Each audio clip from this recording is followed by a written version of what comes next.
Hola a todos, hoy estamos con Dani Peña, director de Malisca. ¿Cómo estás? Muy bien, con muchas ganas de que lo proyectemos aquí y verlo. Muy bien, Dani, cuando vi tu cortometraje me quedé realmente como soqueado con ese final, Ujú. pero sobre todo me sorprendió eh, ese estilo tan autoral que yo te veo. Ujú. Entonces me gustaría saber qué te inspiró para hacer el cortometraje y cuáles fueron tus referentes a la hora de hacerlo. Bueno, a ver, referentes. Uno de los referentes para mí fundamentales es la de la niña está con Jack Reno, con León el León el profesional. profesional. A mí esa película de pequeño me apasionó, me apasionó. Entonces todo lo que es el mundo de los SWATs, unido a niños, etcétera, etcétera, me parece una genialidad. Y después porque me gusta mucho la acción y después como proyecto me interesaba mucho, yo ya había trabajado en drama y me parecía muy interesante jugar con otros géneros, como el thriller un poco.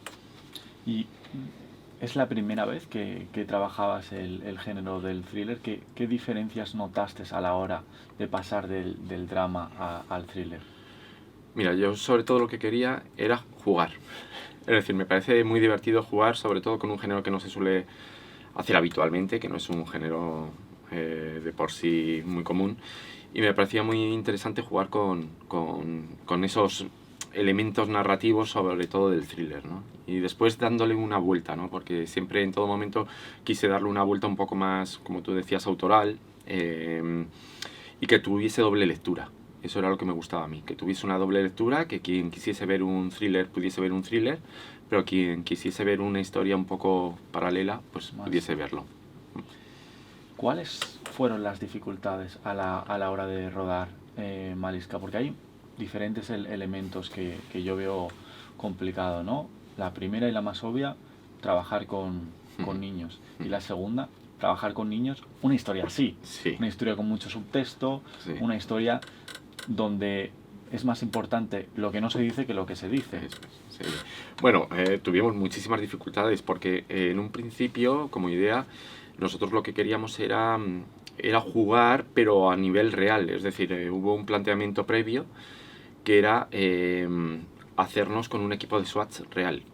¿Vale? Teníamos la posibilidad de hacerlo y queríamos hacerlo real. Es decir, simplemente la protagonista iba a ser actriz, pero el resto de personajes que la iban a acompañar del equipo SWAT iban a ser profesionales. Y queríamos hacerlo prácticamente en tiempo real, es decir, que se uniese ella. ¿Qué pasa? La niña era muy complicado, ¿no? Porque es una historia, la niña es pequeña y era complicado el explicarle lo que queríamos. Pero ella es muy buena actriz, Daniela es muy buena actriz. Es su primer cortometraje y esto va a llamar la atención, pero yo nunca, jamás ensayé con ella. Jamás ensayé con ella. Tuvimos como un par de reuniones previas simplemente para hablar. Hubo mucho feeling entre ella y yo. Y entonces yo simplemente le decía lo que quería que mostrase. Entonces, si en un momento determinado quería que mostrase miedo, ella ponía caras de miedo, gesticula muy bien, tiene mucha fotogenia y bueno, lo hizo a la perfección y después es muy meticulosa, se aprendió los diálogos a la perfección, vino perfectamente. Y después un rodaje complejo, solamente son 2 días de rodaje y 18 planos, no son muchos más planos. Y acerca de eso va mi siguiente pregunta. Con tan pocos planos, ¿cómo se logra trabajar y crear esa atmósfera? Porque una sensación que tengo yo al ver Malisca es que desde un primer momento la suspensión de incredulidad está muy bien creada. Todos los ambientes, todo el sonido te hace estar ahí, ser un personaje más. Entonces, ¿cómo lograste llevar esto desde el guión hasta la pantalla? A ver, yo lo tenía mucho en mi cabeza, ¿de acuerdo? Entonces, yo sabía perfectamente los planos que quería. Voy a contar una pequeña anécdota. Yo esta historia la llevo gestando años y años y años. Yo antes trabajaba en un chalet muy grande y siempre me imaginaba el que unos SWATs iban a subir por las escaleras, ¿vale? Entonces esa es como la imagen, pues primera imagen que yo tengo, ¿vale? Del cortometraje. Y después A ver, es muy complejo, es decir, ¿cómo se gestó?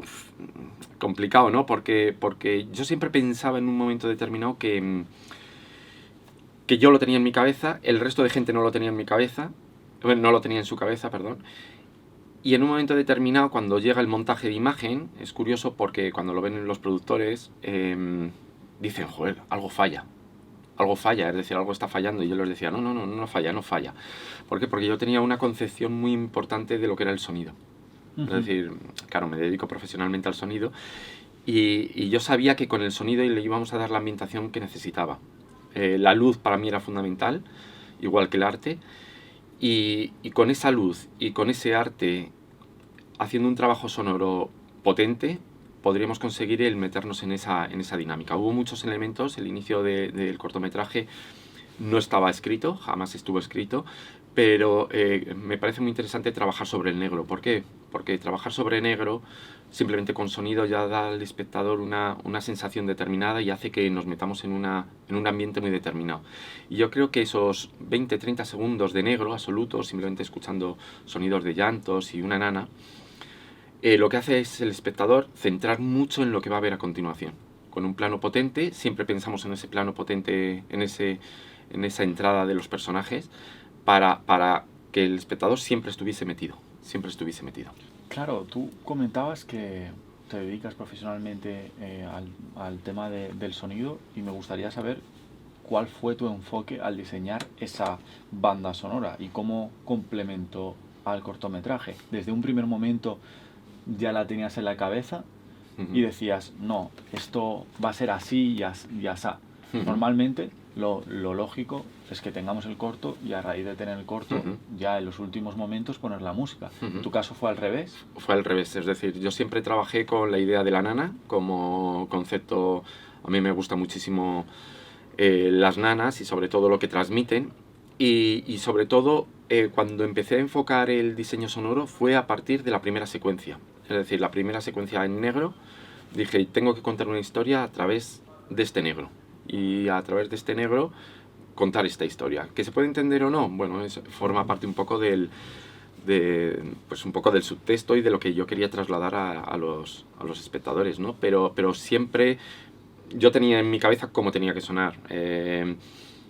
Tú me conoces, yo hago mucha onomatopeya, siempre trabajo con onomatopeyas.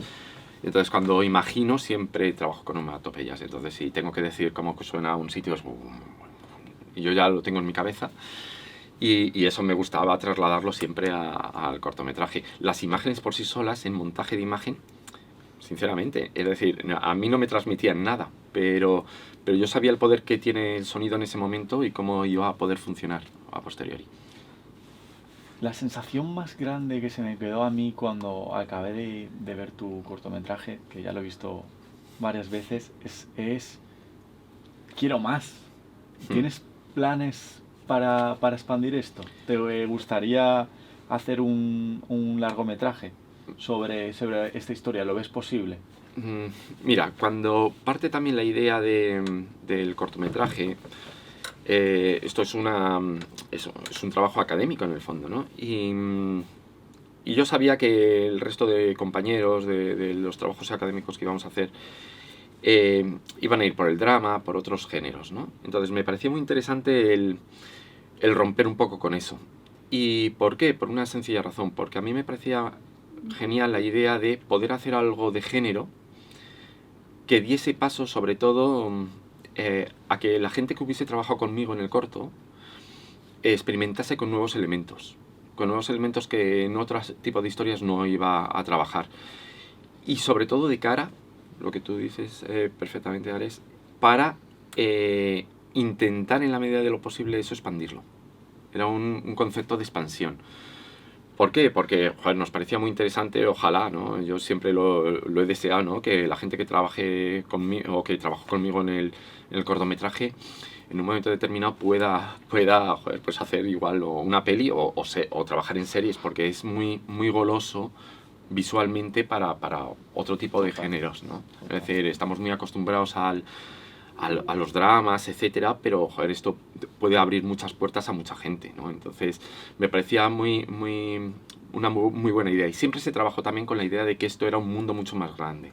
Era un mundo más grande porque siempre podríamos ver el mundo previo de la protagonista y el mundo posterior, ¿no? Es decir, es como un pequeño fragmento de una transición psicológica del personaje. Y justo esto, acerca de toda esta cantidad de emociones que tiene el corto, ¿no? Tú lo estás viendo y por momentos te asustas, por momentos te emocionas, por momentos te pones nervioso. Me gustaría saber qué es lo que te gustaría, qué sensación te gustaría que tuviera el espectador después de ver el corto. Sobre todo intranquilidad, que se quedasen intranquilos y hacerles pensar. Yo una máxima que siempre trabajo, ¿no? Es, a mí lo que me gusta cuando salgo del cine es que de repente en un momento determinado digas, ¿qué narices acabo de ver, no? No porque sea extraño, sino porque te haga reflexionar. Y que digas, pero ¿me está hablando de esto o no me está hablando de esto? Yo pensaba mucho en las pelis de Disney, ¿no? Cuando escribí el guión junto con otros compañeros, ¿no? Siempre pensaba en historias de Disney, de tal forma que cuando una peli de Disney la ves, tiene doble lectura, siempre tiene doble lectura, ¿no? Yo siempre lo digo con Inside Out, ¿no? Inside Out la ve un niño de 10 años o de 11 años y ve una película pues con alegría, con tristeza, con furia, pero si la ves como un adulto y ves toda la parte subtextual de la película, a mí me parece una película maravillosa, ¿no? Entonces yo quería jugar con ese subtexto para que el espectador en un momento determinado dijese, ¿qué ha pasado aquí? ¿No? Y que al final te hagas preguntas por el tipo de planos que están hechos al final, sobre todo por el giro final, etcétera, que dijesen, ¿qué ha pasado? ¿Qué ha pasado? ¿Quién es esta persona realmente? Bueno, Dani, nos has dejado boca abiertos con Maliska, ahora que viene, que es lo siguiente. Pues mira, estamos preparando solamente que bueno, va lento. Yo también produzco y estamos produciendo de otras personas, pero yo tengo en proyecto ahora una comedia, es decir, quiero pasar a otro género completamente, que es comedia. Ya he tocado drama, he tocado thriller y ahora quiero ir a la comedia, que en el fondo es mi medio natural, a mí me encanta la comedia. Y sobre todo hacer un pequeño proyecto de comedia, y después me encantaría más adelante, solamente que eso es más complejo y estamos ya pues un poco hablando de conceptualmente, hacer si se puede, un largometraje, pero en formato un poco ensayo. Queríamos hacer un ensayo bastante loco, también con niños, y un ensayo, porque me parece muy interesante ese concepto y sobre un concepto muy grande, pero que nos parece que puede ser muy resultón. Muy bien, Dani, pues muchísimas gracias, Muchísimas gracias a vosotros por venir aquí. Gracias. Es un placer tener tu cortometraje. Te dejo con la cámara para que digas unas últimas palabras, pero estamos muy agradecidos de que nos hayas dado la oportunidad de tener aquí Maliska. Yo estoy encantado de estar aquí, o sea que muchas gracias. Muy bien. ¿Digo alguna cosa? Sí, puedes decirlo. Bueno, pues muchísimas gracias a Magma por invitarme a estar en este evento, a esta proyección. Para mí es un verdadero orgullo y bueno, estar muy contento de que sea la primera vez que se pone en Madrid en pantalla grande y felices de poder estar aquí y que lo podéis disfrutar. Muchísimas gracias.